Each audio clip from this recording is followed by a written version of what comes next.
what's happening, people? Welcome to another episode of The Giant. Make sure you go to nygiantsrush.com and make sure you check out Play Pickup. Playing props right now is a lot of fun. One, it's for free. It doesn't cost you anything. And on top of that, there's a whole row of new props in there for you guys to play, like who's going to be the next head coach of the Giants, who's going to be the GM of the Giants. Play those props, win some free gear.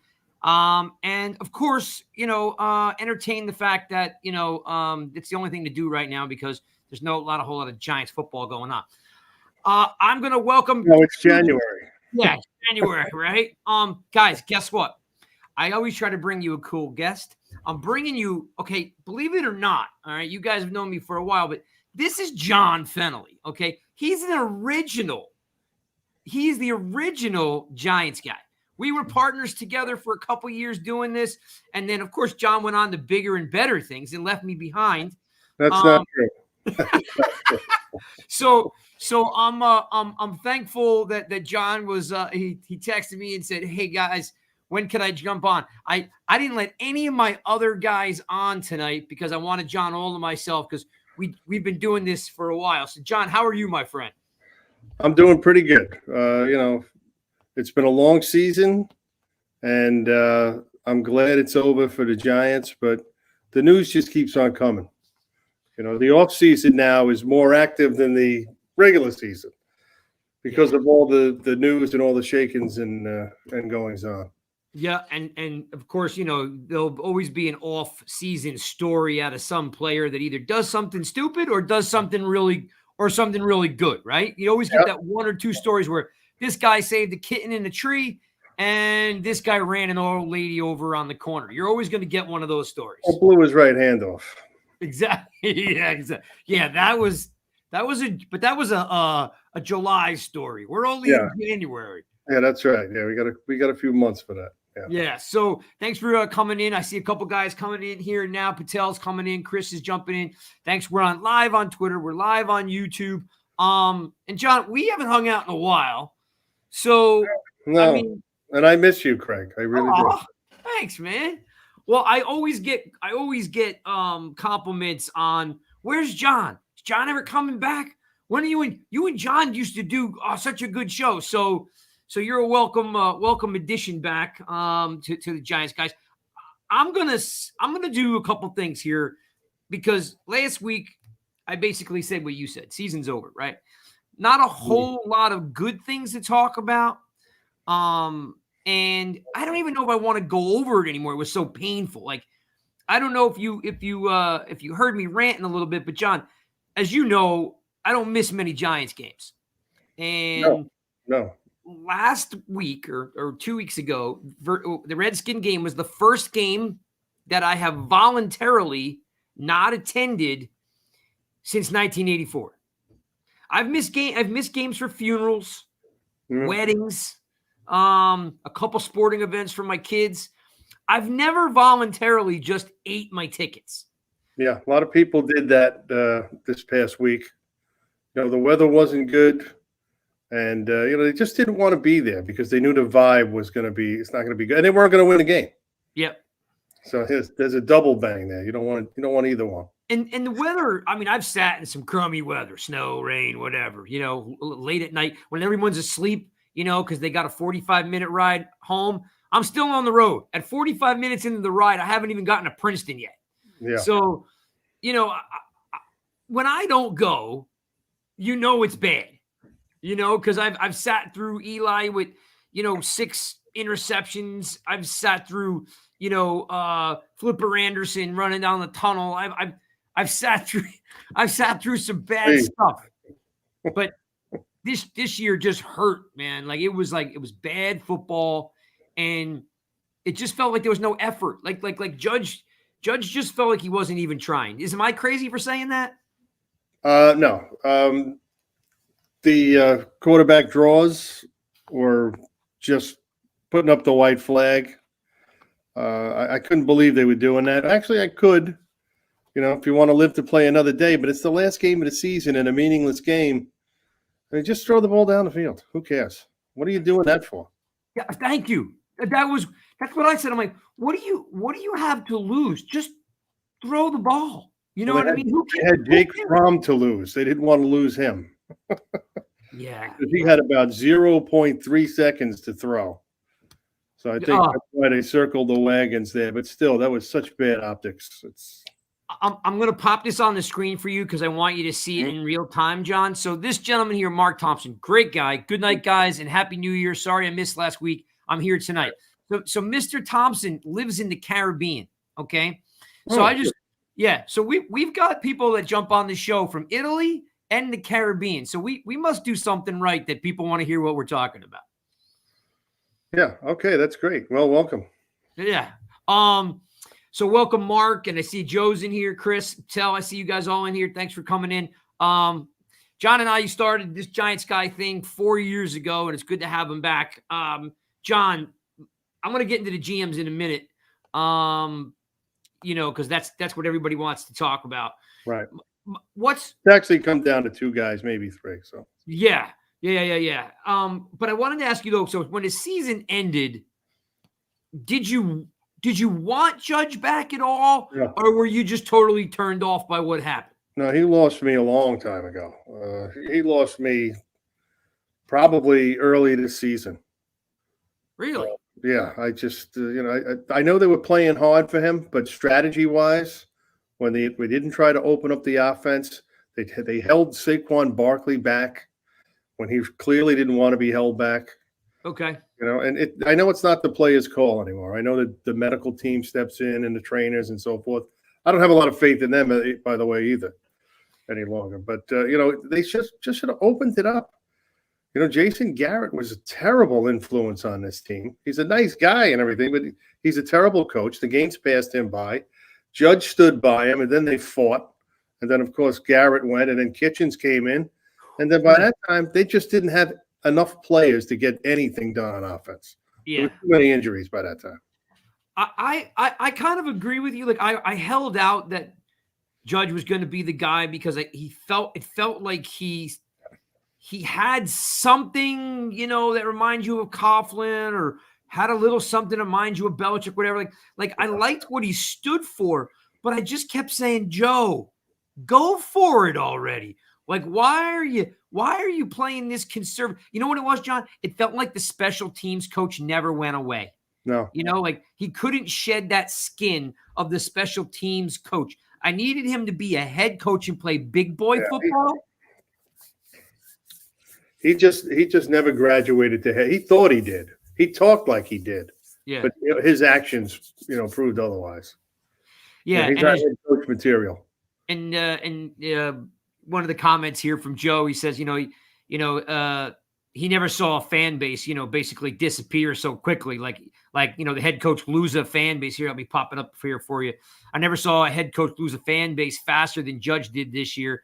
That first game against Denver was ominous. And it's true because you just expected so much more. And every week you got less and less. Yeah, well, it all started, I think, in the beginning when they had the offensive line problems.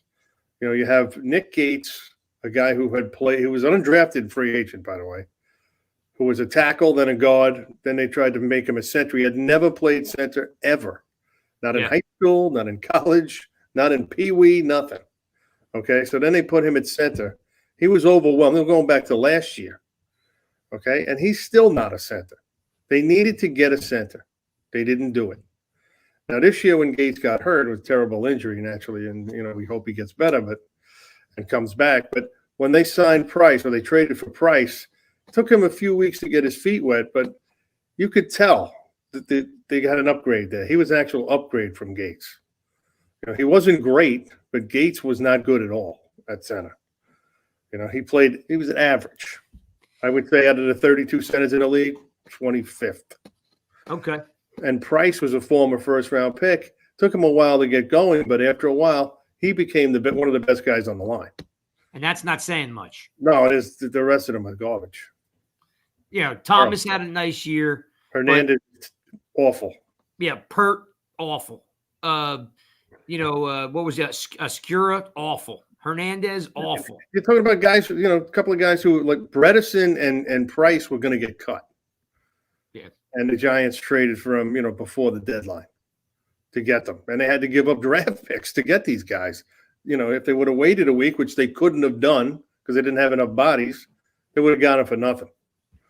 They would have been able to sign them as free agents. And Scaler was another guy that came off the scrap heap. Yep. Again, it's the worst offensive line I've ever seen the Giants have. And listen, we've had Newhouse, Hart, and Jerry on the same line, and I was actually wishing we had Newhouse, Hart, and Jerry to replace the guys we had this year.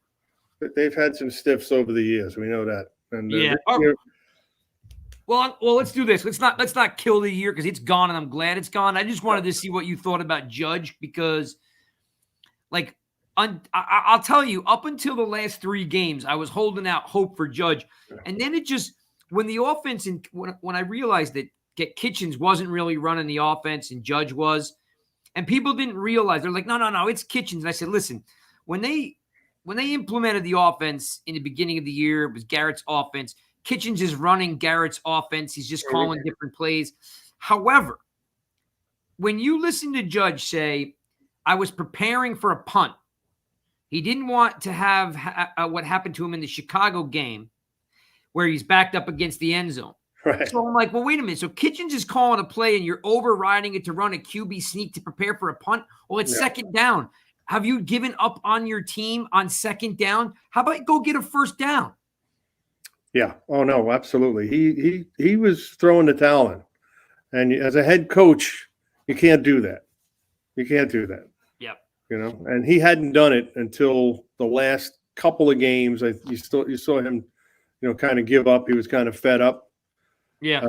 And it goes back to, we'll talk about it. It goes back to them having injuries, the most injuries in the league again, even though Tennessee had more technically.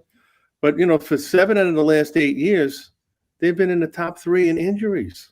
So what do you okay. It's 4 coaches, Greg. 4 coaches lost their jobs because of that. Yep. And I believe that. But here's the question then.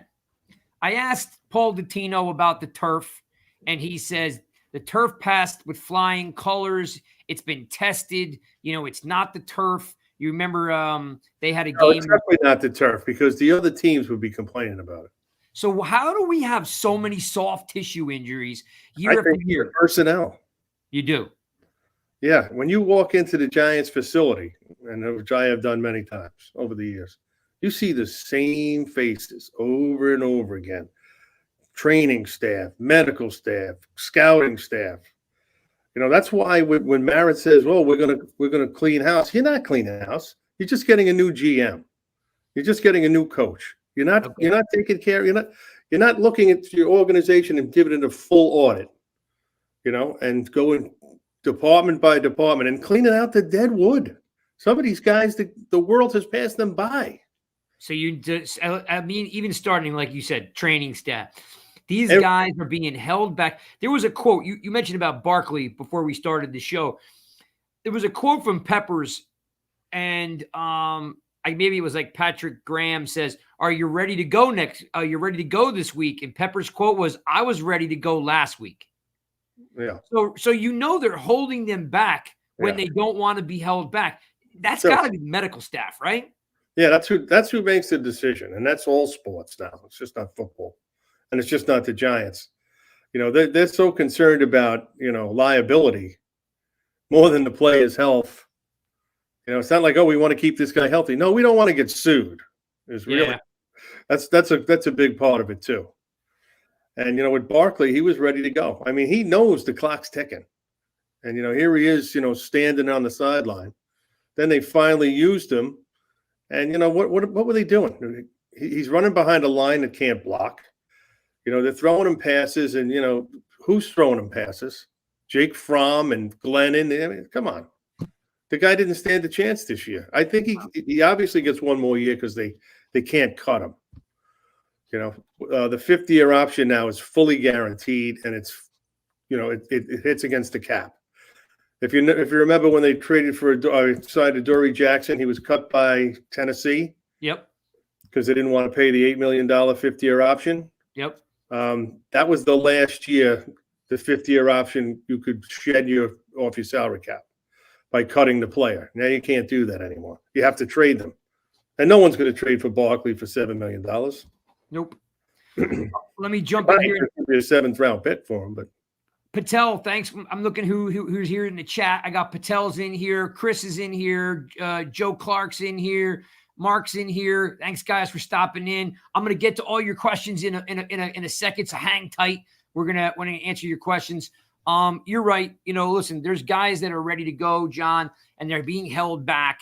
There's just, how many out of those league-leading, 20-something injuries that we have? I mean, I understand, of course, guys like Carter Coughlin and, Martinez, Peppers, they all have pretty major injuries, but there's a lot of guys with soft tissue injuries that were ready to go and didn't get cleared. And if that's the case, then those guys have to be, those positions in the organization have to be reevaluated, because you can't hold back the entire team with Band-Aids. Well, that's just one half of it. What about prevention? What are we doing? We seem to be incurring a lot of injuries. What are we doing in terms of prevention? Guys are getting hurt. Why are so many guys getting hurt? If it happens one year, okay, it's a freak thing. But when it happens every year, you have to kind of look at that. I was a vice president at a Fortune 500 company before I went into journalism. And, if I was the manager of that department that was and you saw that trend, I would have been fired. Yeah, sure. They would have said, what's the answer? And if you don't have the answer, you're fired. Yeah, no, they don't even look into that. They don't care. They keep bringing back Dr. Ronnie Barnes and all these. Come on, enough's enough. It's the 21st century. They've got guys who've been there for 40, 50 years. You still see Dr. Russell Warren on the sideline. He's 95 years old or whatever he is. He's not working for them, but still they have all these. They just don't purge themselves of these people. They're too loyal to a lot of these people. And that's just not the medical staff. That's the scouting department. That's everyone in the building. Chris says we're one day closer to the next chapter of Giants football. And that's true. Every day, like this off season, we're hoping to get a clean slate. Like John just mentioned, we don't really know if that's going to happen, but it's going to be better than it was. Right. That's if they empower the new general manager to do the job. Yep. Without sitting in the war room and having everyone have to nod. Steve Tisch has to say yes. Chris Mara has to say yes. Every guy you pick, every guy you go to sign. John Mara has to sign off. Yeah, and that's. I was hoping that he would step aside and hire a football czar, who then would hire a GM, who then would hire a coach. Let's see. Chris says, with the GM search being the focus of so many fans, the head coach needs to be nailed too. Yeah. Seeing the Cowboys with such a good roster get smacked in the playoffs is fun, but a cautionary tale. Cowboys have a great roster. They had actually lost to a better team, and they did. Getting that. We're definitely not going to put aside they lost to a better team, but that's not. They lost with penalties, and you know what I mean. They played a stupid game, of course. Yeah, like that was McCarthy. You know what I mean? Like I can't put that on Jerry Jones for the players. His roster is stacked, Chris, and so the Eagles are a couple players away, and Washington's a couple players away. The Giants are definitely not as far away as we think, but they're definitely not as close as we think.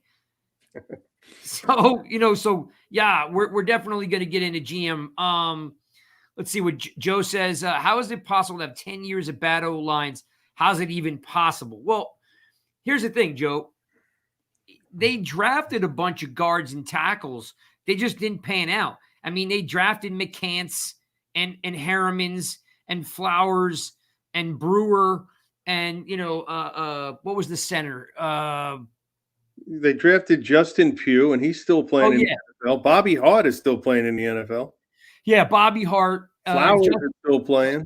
Yep. So there's some guys that they drafted that didn't work out. Whether, listen, no one knew Flowers was going to turn into a great guard. because he had a bad attitude when he was with the Giants. Like, he didn't train in the offseason with his teammates. His dad was always involved and overbearing.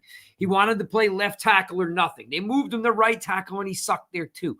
But he's just like Eli Apple. They drafted a guy they weren't sure about. He had a high ceiling, you can't draft a first-round pick for a high ceiling.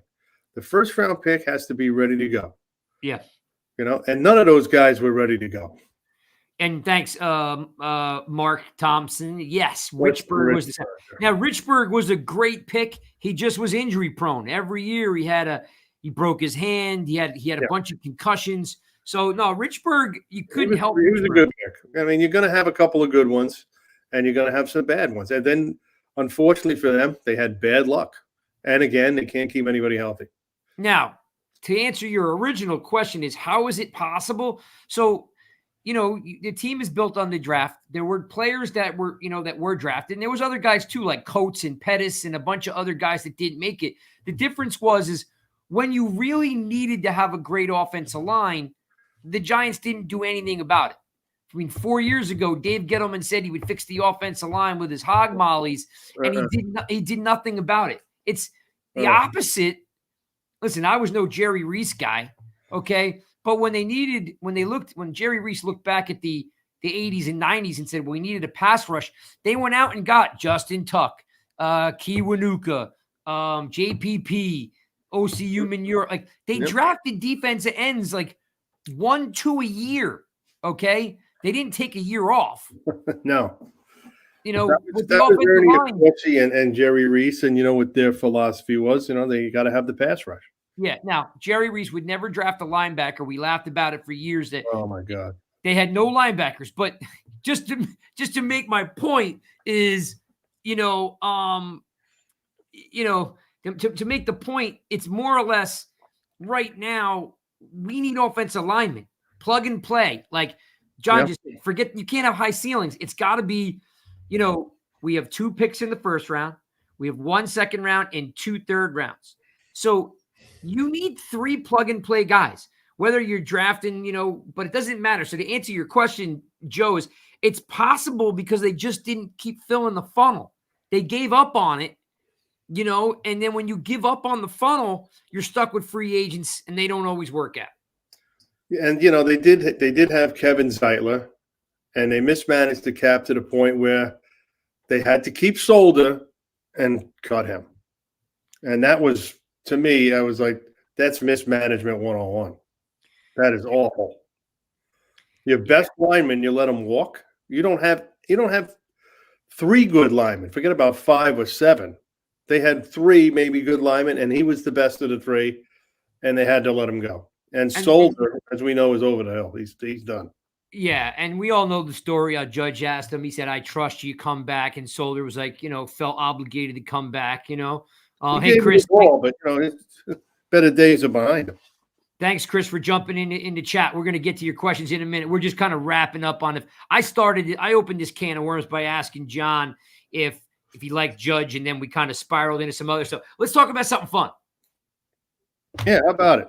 General managers. We're getting a new GM. We're hoping that, like you just said, that Mara gives him the keys and lets him hire some scouts and lets him do that kind of stuff, right? I don't see that happening, but okay, go ahead. All right. I don't. All right, Debbie Downer. No, I'm going to tell you why, too. Well, I'm assuming it has to do with Mara not giving up control or getting rid of his cronies, right? Exactly. It's a $4.3 billion operation, the Giants. That's what Forbes values the Giants at. And they run it like a mom and pop family business. Yeah. A lot of nepotism, a lot of no-show jobs. I mean, you can't run a business like that. You see a lot of other teams around the league, they run like an actual corporation. The Packers run like a corporation. I will say this. I'm not going to go into who told me this, but a former player. I mean, look, we're known for our interviews, so let's just say it's a former player that I talked to said that, and this was a good former player, by the way, said that Chris Mara had more football knowledge in his testicles than John Mara had in his entire body. He said, but because Chris grew up with the team, working as a ball boy and a scout and personnel players. And he said that Chris has been telling John, giving him advice for 10 years, and John refuses to listen to anything Chris says. So now Chris is basically letting the team burn. He's like, you know what? I'm married to a Rooney. I have the stable full of horses. I don't need this job. So all you people out there that are all over Chris Mara, I heard it from a really good source telling me that Chris Mara is a pretty good football guy, but John's ego is in the way. I don't know if it's true. He started at the very bottom of the scouting rung, and he had to work his way up, and he did. He was handed some jobs probably a little bit too soon that he shouldn't have gotten, but he wanted to be the GM. Yeah. And John said, no, you couldn't do it. You can't be the GM. I mean, look at John. It's not a good look. When John takes over the team, what's his first move? Sell half the team to Tish. He didn't do that. Well, you don't think so? I mean, his father. His father did that. Actually, his father didn't do it at all. His uncle did it. Tim Mara sold his 50% to the Tish family in 1990. Okay. See, they owned 50. They only owned 50% of it, and the uncle Tim owned the other 50, and he was always battling with Wellington Mara. They didn't see eye to eye. He never got his way, and then he decided to just get rid of his half of the team. And the Tishes have been, I guess, pretty good, silent partners almost. You'll see Steve Tish every once in a while, but he doesn't really have a lot to say. He does now because the team is falling flat on its face. So he's been hanging around and making suggestions. He pretty much told John Mara, you got to start from scratch. This isn't working. You can't rebuild and half do it. Half measures aren't doing it. All right, well, let's talk GMs, because it's at least something exciting that we're going to get some new blood in the building, and we're, like you said, we're hoping that they get a little bit of juice. You know what I mean? To do what we need. So I'm going to run these names by you. There's 9 candidates. Okay. Yeah. Hold your response till I get through them. So we've got Shane from the Bills. Mm-hmm. Okay. Guy's been to 5 playoff games, 4 with McDermott. He brought guys in like Beasley, traded for Diggs, drafted Allen. Shane's got some juice. Peters, assistant GM over at the Niners. He's been to a Super Bowl, 8 years of scouting with Denver. He's drafted Kittle, Bosa, Debo. Yeah. Fred Warner, who's like a second-day pick, is like the best linebacker in football. He also played tight end in college, Peters. And, of course, we got our boy, Rand Carthon. We love his dad. 49ers, but it's his first year as a player personnel, so he's a little green on that side. Was a scout for the Falcons for 4 years and 5 years with the Rams. And, I'm sure they look fondly upon him in the building because of his dad. Horace, he's not a real candidate, but go ahead. Yeah, well, especially he's a little green, right? Yeah, not right now. I mean, he may get a job at some point, but not this one. Okay, so Horace from the if I'm pronouncing it right, Ortiz from the Ravens. Yeah. 24 years with the Ravens. Yeah. Third year as the director of player personnel. He's worked with Ozzie Newsome. He ran scouting for 10 years. The thing about this candidate for me personally is, why did it take so long to promote him? I mean, 23 years with one franchise, took 3 years, and he just got promoted after 21 years. So we'll get into that. Ozenfort from the Titans. He ran college scouting for the Pats. People don't like him because he's a Pats executive and they're tired of the Pats connection. He's director of player personnel for the second year, and he was a college QB. So he's an offensive guy. Mm-hmm. Cowden, VP of player personnel. It's in his 4th year. He's been with the Titans since 2016. He oversees all the scouting, college and pro, assists with the draft. He was with Carolina from 2000 to 2016. That to me means he's a Gettleman guy. He's already out for me on that one. No, he was there before Gettleman. Yeah, but he's still there when he was there. Yeah, that doesn't mean he liked him. He's what they call guilty by association. Hey, Mason, Mason, thanks for jumping in the chat. I'm going to get to your question in a minute. Hang tight, my man. Ryan Poles, 13 years with the Chiefs. I've talked to Lawrence Tynes. Lawrence Tynes loves Poles. He does believe in him. Director of Player Personnel oversees all college scouting, assists with the pro scouting and free agency. He was a tackle for Boston College, and his claim to fame would be is that he protected Matt Ryan's backside. All right. And the last two is Quentin Harris with the Cards. 14 years as a scout. He's only been in player personnel 1 year. He played for the Broncos, the Cards, and believe it or not, the Giants. They cut him, though, after camp. Right. And he really played for the Giants. Yep. And he went to Syracuse, so he's an East Coast boy. Last guy is Adrian Wilson from the Cards, VP of player personnel. 7 years as a scout. First year, again, same as Rand Carthon. Little bit green for personnel. College scout, played 12 seasons with the Cardinals. Who out of these 9 are your, I don't know, top 5 candidates? Well, I don't really know too much about all of them, to be honest with you. I mean, from what we've read the last couple of weeks and, what we've learned over the last few weeks from these guys interviewing with all these teams, none of them have ever been a GM. Okay, so as far as I know. Two assistant GMs. Yeah, assistant GMs and GM is different jobs. Assistant GM could be a myriad of things. I like the Buffalo guy, Shane. Shane, yep. And I like Ortiz. I like Ossenfort. I like Peters. I think those are my 4 finalists. I'm putting checks now. So I've got Shane. Did I say polls? So you gave me Shane, Peters, Ortiz, Ossenfort. You gave me 4. Okay, so Poles is your 5th. Yeah. Okay. I think that's who you go with. I mean, they're all from organizations that are winning. The only team that didn't make the playoffs that they're trying to draw from is the Ravens, and they'll be back in the playoffs next year, right? So Mason's a pretty smart cat. He, we talk all the time on Twitter. He says Hortz is his guy, and then he goes, "It takes time if you stay with one organization to move up. Most of these guys change teams and moves up." Mason, I got you. I'm not knocking the guy.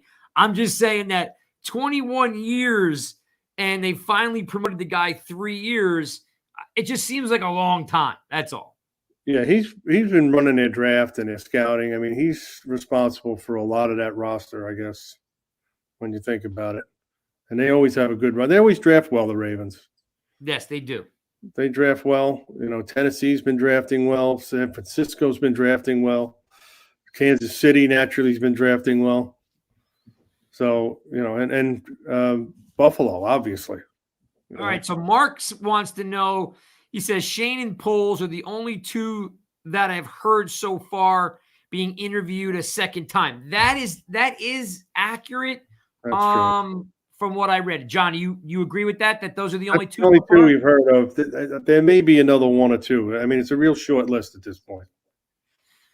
And then he says that his top 4 are Shane, Poles, Horwitz, and Peters.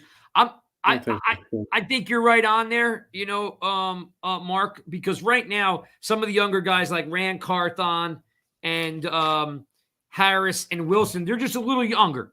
Like, what do you call it? It's only 36 years old. Like Ryan Poles is only 36 years old, but he's been with the Chiefs for 13 years. He basically grew up in the front office. So I think you're on to something, Mark, with your 4. John happens to like Ossenfort also. He's got a lot of experience. Yeah, I like what he's done with the Titans. I mean, those guys have came out of nowhere since Vrabel's gotten there. They've had the most injuries in the NFL, and they have home field advantage in the AFC. Yep, they've got to have good players on the interior, and that's what we need here. We need to draft from the football out, not from the sidelines in, like they've been doing. So Shane Mason says he and Shane have the most PBs on their roster, drafted 17 through 21, but Hortz has 4 APs. It's true. I mean, listen, the numbers are what the numbers are. But here's the thing. They all, as John just mentioned, they're all coming from not one-hit wonders. They've all been good, right? The Bills have been good. The Chiefs have been good.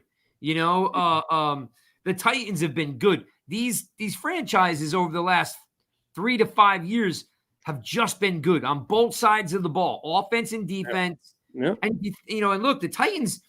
I like Tannehill. I think Jones could aspire to be like Tannehill. So you're hoping that when these guys come in, that they don't fall in love with themselves and go draft a quarterback or something silly and rebuild the line. So I think, Shane, of course, just seems like he's impressed everybody. Like Shane definitely has seen, like he's been 20 years, in the league. Yep. I look at what Shane's done. He brought in Cole Beasley when nobody wanted him. He went out on a limb and traded for Stephon Diggs, and everybody thought he was nuts. Well, I don't think they think he's nuts anymore. No. And then, of course, he drafts Allen. Right now, Shane looks like the guy you would want here because of his track record. I don't know if I have a favorite. The only guy that I was kind of like lukewarm about was Ossenfort because he was with the Pats for so long. Yeah, but they win every year too. They still have a great roster too. But they don't. That's all Bill. They don't draft great, the Patriots. It's the dog, Nike. Yeah. He's in charge. Yeah. Exactly. The dog makes the best picks. Exactly. And that's Belichick's dog, right? Right. Yeah, Nike, his name is. Yeah. So that's the thing. I am kind of anti-Patriot right now. I'm all for Titans. I'm all for Chiefs. The Patriots, the Belichick coaching tree is just pathetic. It's not good at all. No. Well, again, I guess he's such a dominant coach that like those guys try to be like him. Nobody's ever themselves. No, you're right. And he has his own way of doing things. He's not one of these guys that sits there and barks out orders. He's kind of to himself, and that's his management style. He has his meeting. He mumbles through the meeting, and everybody has to go out and do their part. If you don't, you're gone. So Mason's spitting out knowledge here. Poles has the worst record of the four draft-wise, but drafted into the best roster, arguably of the four, aside from Hortz. Yeah, I got it. Yeah, they went from Alex Smith to Mahomes. There's no doubt that but again, I don't know how long has Reed been there? Who can tell me how many years has Reed been there? Has Reed been there now 10 years? Yeah. He's been there 14. Because Reed was never a great drafter in Philly, so he's had help. Yeah, he has a lot to say about things, but Kansas City has a great personnel department. They don't sit down and go around the room and say, what do you think? What do you think? What do you think? They have one or two guys calling the shots, and that's how you get it done. Because when you go around the room and you're asking unqualified people for their opinion, you're going to end up with unqualified players. So Patel wants to know about Pioli. Like, I'll say this, Patel. Here's my thing, and this make me sound like a jerk, but I don't know, 2 months, and I could probably sound like a jerk anyway, but I don't know. 2 months ago, I heard Pioli interview with Carl Banks, and it just didn't sit with me. It felt like Scott just wanted the job, and he was going to kiss a lot of Giants' ass, and I don't. Me personally, I don't know what you think, John, but I don't want Pioli. What about you? Well, he's not working right now, so what does that tell you? Yeah, and it's 32 teams, and a lot of them are in trouble. A good third of them could use a Scott Pioli, yet he's not working.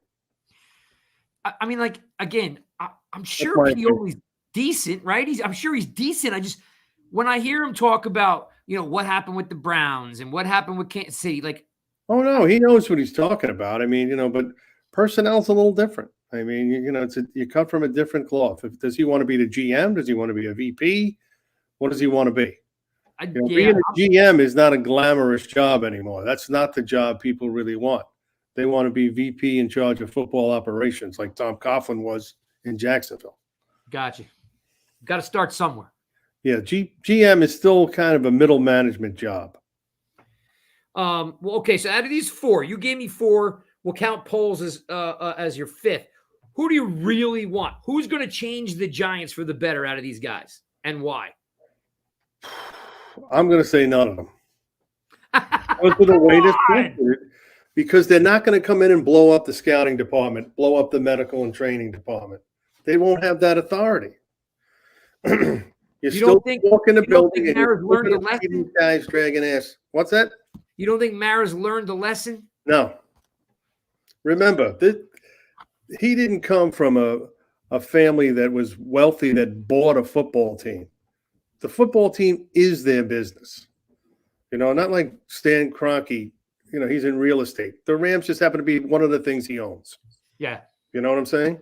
Yep. Same thing with Bob Kraft and Jerry Jones. I mean, they have a lot of other interests. The Maras don't have any other interests, just the Giants. So for John Mara to walk away, it's not going to happen. He's going to be involved, and he even said it in his press conference, in that Zoom call.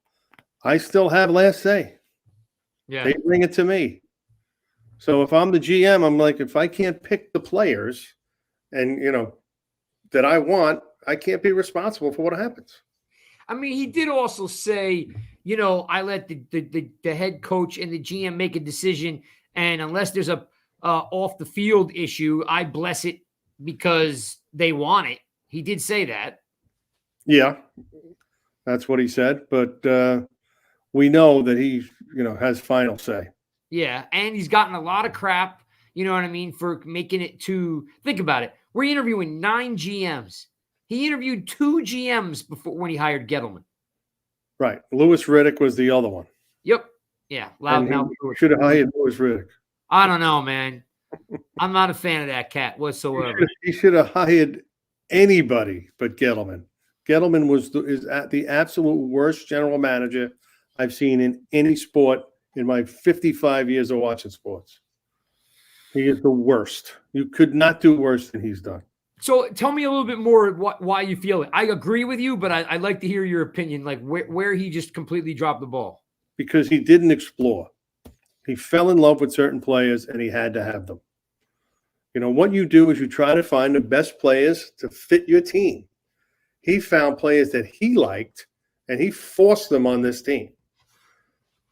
He went out and got Saquon Barkley with the 2nd overall pick. You don't draft a running back number 2 overall. I don't care how good he is. Yeah. And then the guy gets hurt, and now you got a real problem. Yep. You can swing and miss at a quarterback. You can swing and miss at a pass rusher, but you can't swing and miss with a running back at number 2. At number 2. Yeah. You can't. You have a top 5 pick like that or a high pick, maybe top 3, quarterback, left tackle, pass rusher. That's it. You don't draft any other position. Now, so let me ask you this. I'm kind of changing gears, but the Giants need, 3 plug-and-play linemen because Thomas is the only guy they got that can play. So, and even he's not that good. I actually like getting better, but he's not great. I do. I mean, he struggled. I think Colombo kind of ruined him, changing his style. I think it took him. John, we had Rich Seubert on last year, and he said that Googs took over for Colombo, and Googs just basically just reset him back to what he was doing in college, just to get his technique back down, and then it took him a whole nother year to gain his confidence back. So I think he had a bad ankle too. He had to have ankle surgery. Yep, and he had the ankle. So I think I like Thomas. He might be a right tackle over a left tackle, but I do like Thomas. And maybe. And so my question would be, and not to kind of change gears, but you mentioned a minute ago about, pass rusher, quarterback, left tackle. This year, there's a really special cat, that's going to be available between 5 and 8.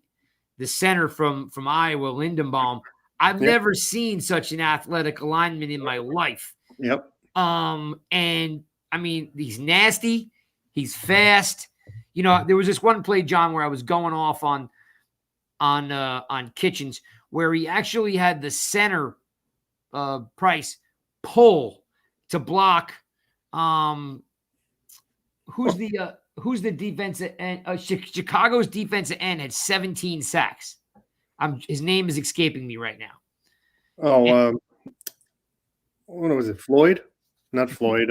No. Robert Quinn.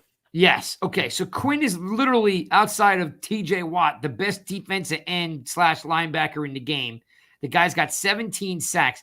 And Kitchens actually called a play where the blocking scheme was Price to pull, come all the way down the line, and try to block Robert Quinn, which, by the way, never happened because he was too slow to even get close to Quinn, and Quinn sacked Fromm in a blink of an eye. Where Lindenbaum has that type of skill. Are you against them drafting Lindenbaum? No, not at all. I say if you draft a center, you're going to make the whole line better because whoever's been playing center, Gates, goes to guard. Now you're better at two positions. And we don't know if Gates will come back healthy. If he does, he's got playing center anyway. Yeah, he's had a whole lot of surgery, so I don't know. He's got like an Alex Smith thing going on. I hope it's not that bad, but either way, I think they need to draft 3 linemen in this draft. Would you agree that the new GM, whoever it is, will look to draft in the first 2 rounds, the two picks in the first and then the second, that there'll be 2 linemen picked there? Well, it depends on who's available at 5 and 7. If there's a can't miss, defensive end or pass rusher, you might have to take that guy. But with the first 5 picks, they should end up with at least two starters. With their you're going to need 3 linemen, and then you have a lot more picks. You can take, draft another lineman. There's a lot of linemen in this draft. I mean, it's a pretty good draft.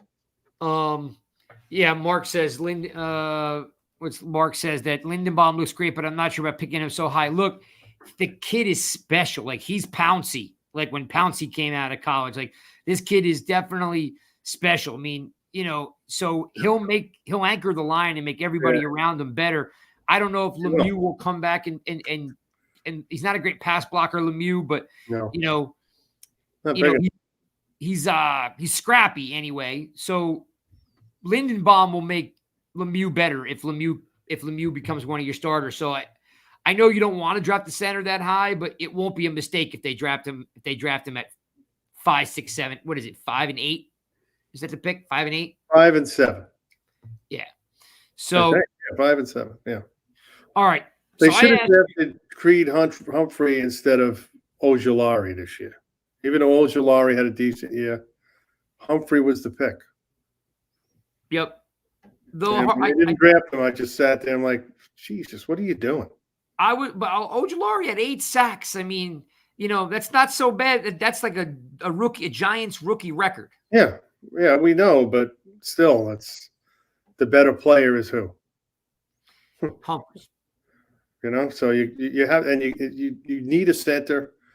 I'm always all for being strong up the middle, and it starts with the center. When Bill Parcells took over the Cowboys, the first thing he did, the first pick he had was a center, Al Johnson. And his logic was pretty much like Casey Stengel's logic when he took over the Mets. He took a catcher with his first pick because without a catcher, he said, you're going to have a lot of pass balls. Yeah, fair enough. And it's common sense. You need to be strong in the middle. Get somebody strong in the middle, and you'll be good. Be able to build around them. Now, you think none of these guys are going to make a difference, or none of these guys are going to be allowed to make a difference? You mean the people they hire? These GMs. How much latitude they're going to get? I don't think they're going to get a lot. I think they're just going to have the same structure they have now, except for they won't have wacky Gettleman in there making all kinds of crazy picks, saying all kinds of things, and overpaying. I mean, egregiously overpaying free agents. Kenny Golladay is way overpaid. He's not even close to being a top 10 wide receiver in this league. Not at $72 million. And Adoree Jackson, the Titans already told you he wasn't worth $8 million because they cut him for $8 million. Yep. Then the Giants signed him for $13 million. the GMs around the league were like going nuts. Like, you're killing us. You're crushing the market with these guys. So who do you want then? Out of these four, who's the guy that you think is going to make the most difference? We're trying to have as much positivity as we can here, Mr. Fennelly. It's hard for me to say because, like I said, I don't know them. I don't know these guys. I've never met any of them. I haven't even seen them in interviews when you think about it. But, who's going to be a strong leader? I like Ortiz. I think he's been around a long time. Poles might be a little bit too young for them to even respect as a leader. He's only 36. Okay. Right? Yep. Shane is a guy who's got a lot of experience. Austin Ford has a lot of, some of these guys have some experience.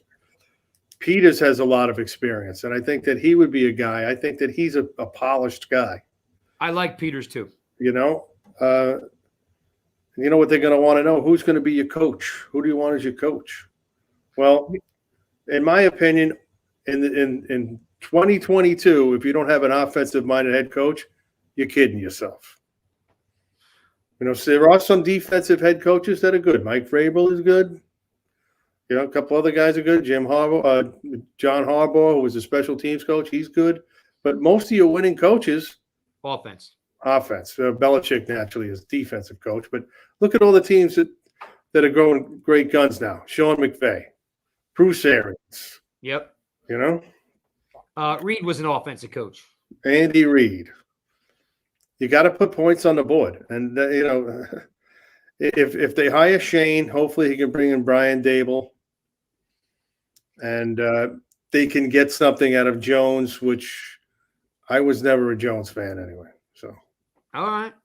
So that when they drafted him over Josh Allen, the linebacker, I freaked out. So did I. I couldn't believe they did it. So let me ask you this. Again, I'm not doing this to sound elitist, but a certain player that lives down south. You're not elitist. Who are you kidding? All right, good. Because I Jersey. That's true. All of that Jersey, is true. You can't be an elite from New Jersey. Come on. I mean, Bon Jovi and Bruce Springsteen are. Yeah, I guess so. They got a few bucks. And Bobby Flay. So here's the question. Former player told me that he knows of a certain coach down south isn't happy with where he is, and he's got some interest in the Giants. This specific player is from that specific state where this coach coaches, so he knows some people in the area. Does that at all lead you to, do you know who I'm referring to or no? No. All right. What's the chances of Sean Payton coming to the Giants?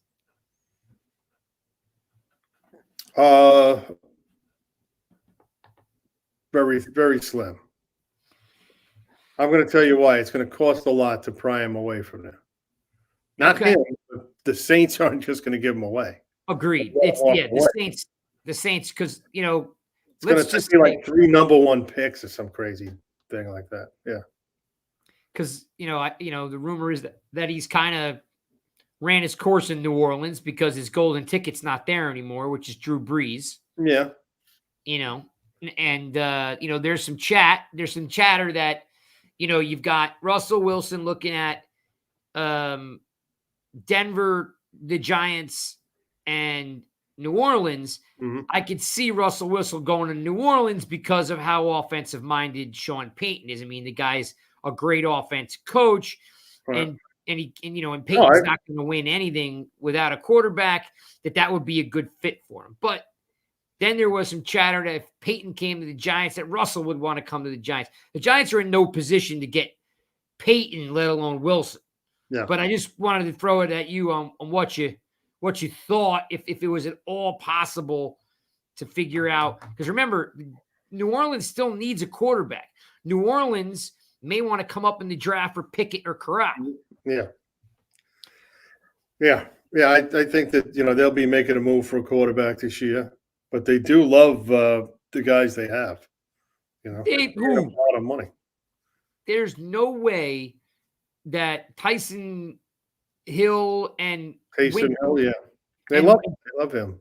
I know, but not as a starter. Yeah, he's not a good passer. He's a great athlete, but he's not a great passer. And in this league, you got to throw the ball. We saw what happened, in some of these guys that couldn't throw the ball that well. So humor me for a second. The Saints want Kenny Pickett, or the Saints want Corral. Those are like your top two QBs, right? Right. And every year, somebody falls in love with a shiny nickel, right? Mm-hmm. People moved up for Kyler Murray, who looked pretty bad last night. People moved up for Haskins. They moved up for Trubisky. Every year, people move up for a shiny nickel. Couldn't the Saints talk to the Giants about moving up and having? If they were going to move up, and Sean Payton was part of the deal, I mean, they would lose Payton, and then they'd have a rookie quarterback. I think they want to match Payton with the rookie quarterback. Agreed. But if you had, I'm assuming they've got some good offensive coaches there to take over. But I hear what you're saying. Yeah, I if he leaves New Orleans, it'll be a mutual thing. I don't think you want to overpay for any coaches. I wouldn't do that. Because Sean Payton, to me, John, and see what you think of this. Sean Payton's a guy that would come there and go, "I'm only coming if I can do it my way." Yeah, and they're not going to let them. They're not going to let anybody do anything their way. It's still going to be that collective structure that they have, where everybody has input, and that's why they're not hiring experienced GMs. They're hiring guys who have never held the position before.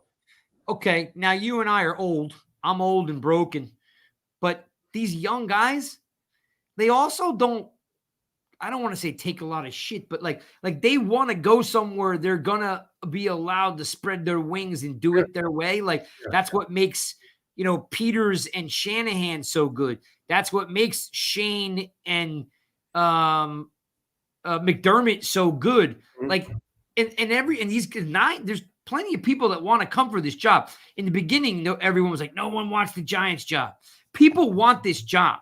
So there's got to be a little something on the back end that Mara is going to concede to. I would hope he does, but I don't know if he will. These guys are not going to be able to do it 100% their way. That's just not the way it happens here. That's why, Bill Parcells walked. That's why Bill Belichick was happy he didn't get the job here after a while. He even said when he came back a while later, he says, I still see the same people in the same jobs in this building. He was the one that actually stoked it in my mind. And every time I go there, I'm like, hey, I still see these same guys. What's going on? Yeah. And they're just tethered to all of these people. They're not going to change their ways. So I think a new GM coming in won't draft as badly as Dave Gettleman and won't overpay in free agency like Gettleman. They'll make better choices, but they won't have any more power. They won't be able to change what the real root problems are. Man, you're killing me tonight. Killing me. Yeah, I that's the way I feel. That's the way I feel. I mean, look what happened with the Mets. They needed to sell the team in order to get things done.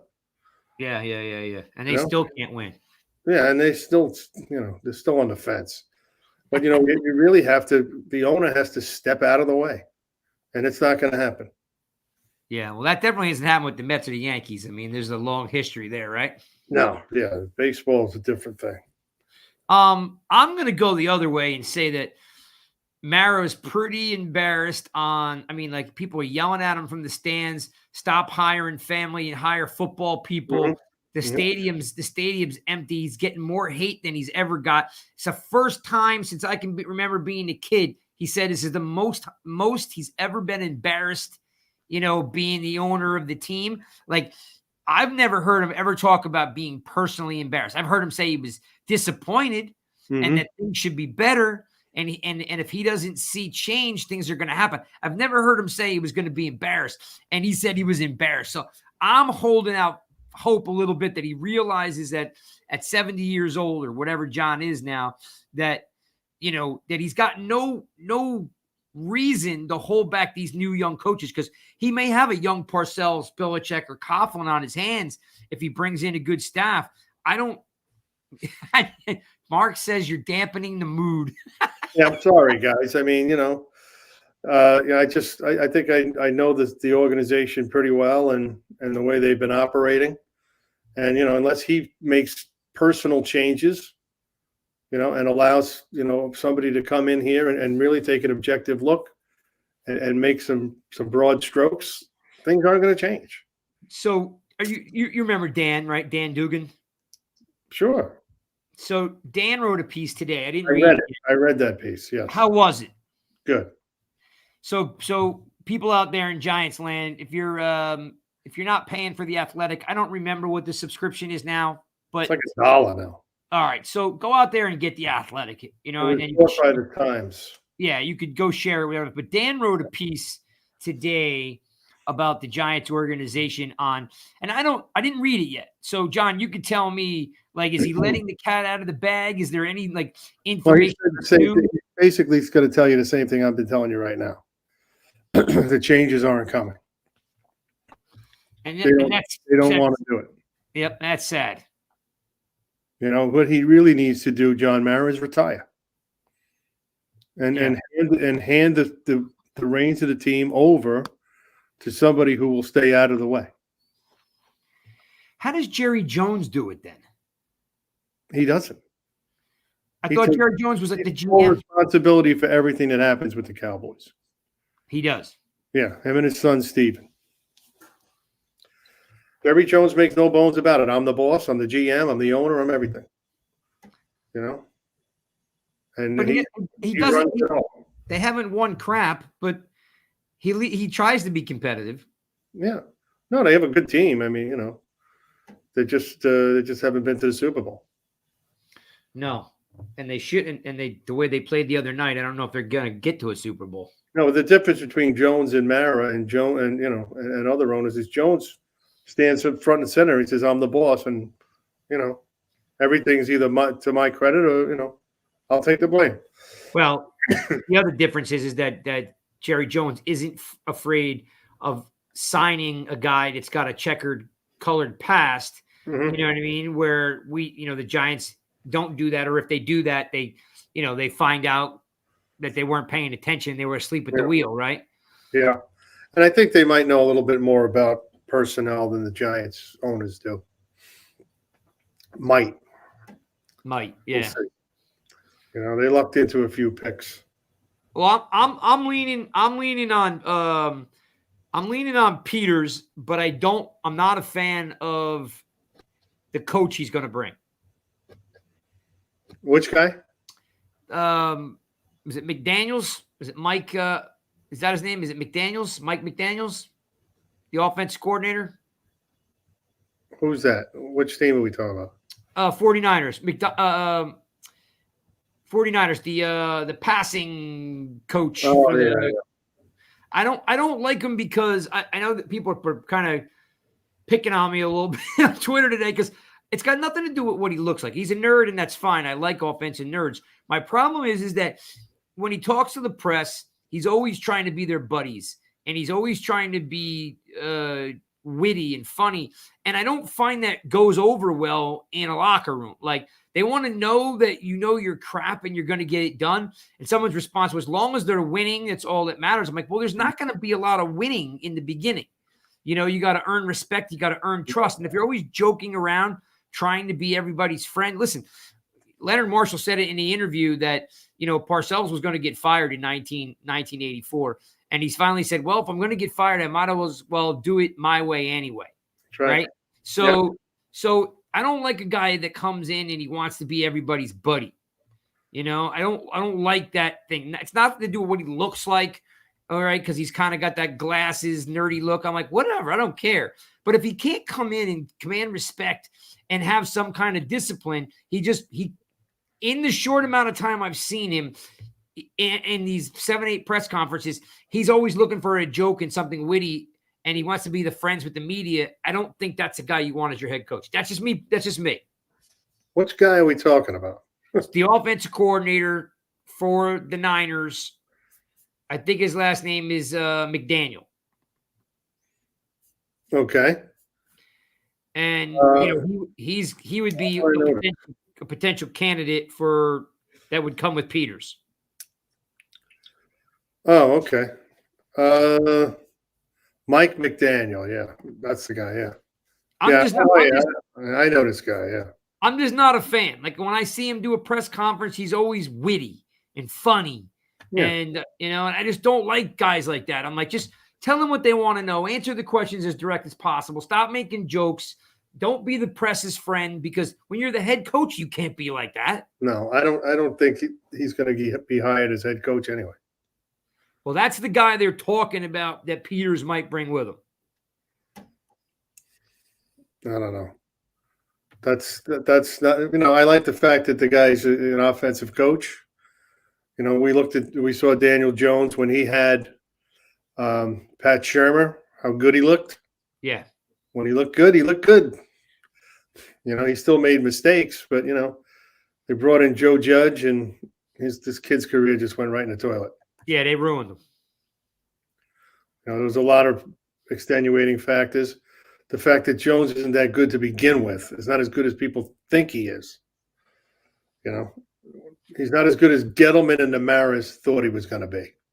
Yeah, like I said, I'm on the fence. He does have some talent. I mean, but, he's middle of the road at best. He's not going to be a star. I'm okay with that. We had Dan Orlovsky on from ESPN, and he said, don't expect him to be anything more than a 15 to 18, quarterback. And right. I'm like, well, if you got a great line and you could score 25, 30 points and you got a great defense, I'm okay with it.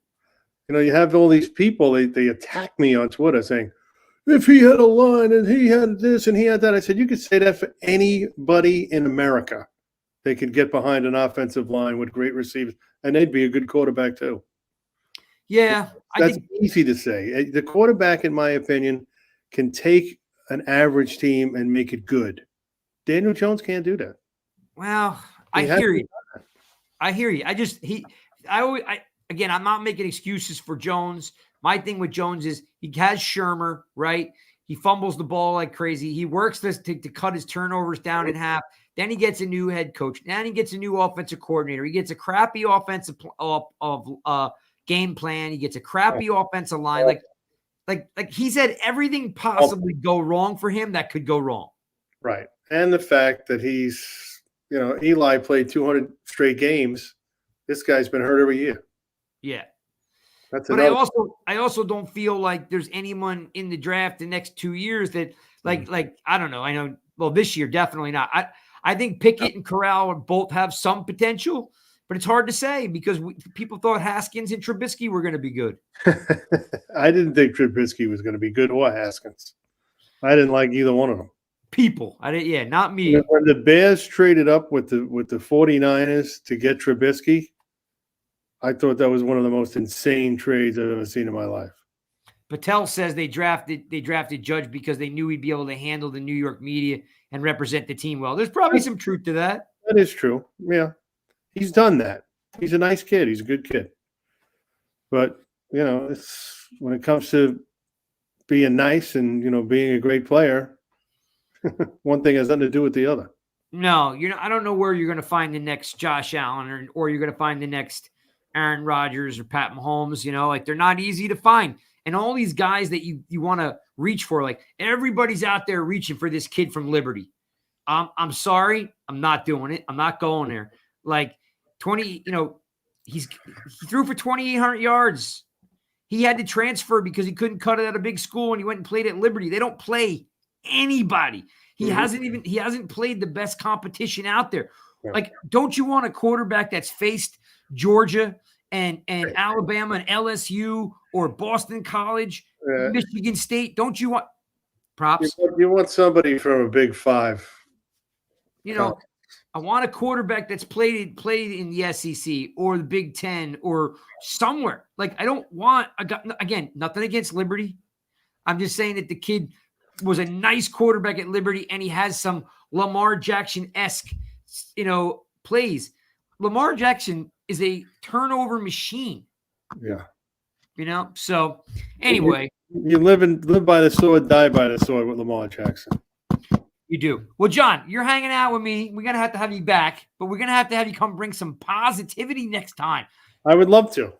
Like I say to people, give me something to write about and root about, and I'll be all for it. But I'm just tired of this. Tired of this vicious cycle of losing. Yeah. Even if they could just, win a couple games. I mean, just like be competitive. That's it. Be competitive. I'll leave you with this. They bring in a new GM. They bring in a new coach. They make good decisions. They limit the injuries. They limit the turnovers. They win some more games. They win 8-9 games next year. Woo! There we go, people. You heard that from John.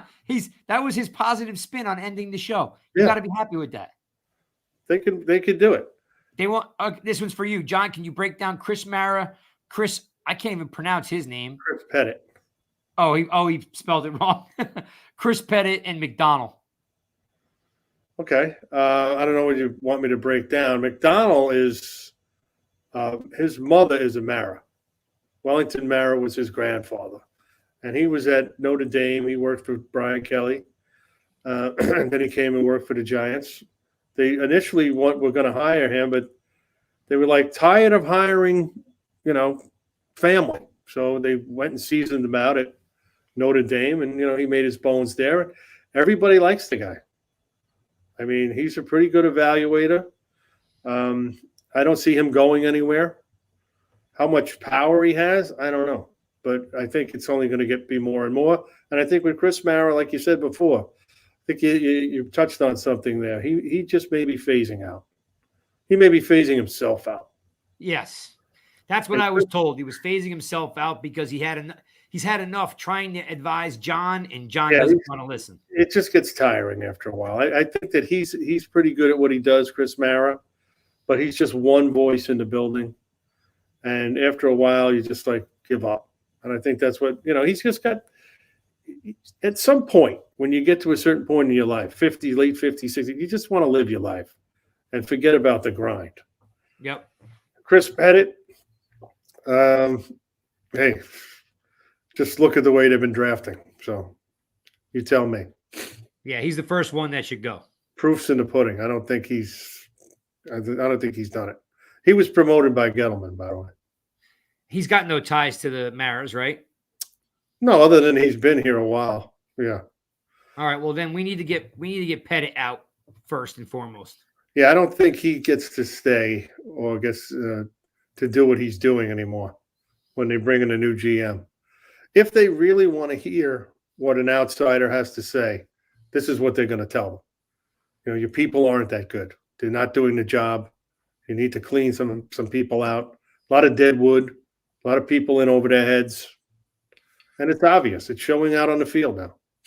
Is Pettit married to a Mara or No, he's not. I mean, he was a scout that they promoted to the head of scouting, and let's just face it, there's nobody going to the Pro Bowl this year.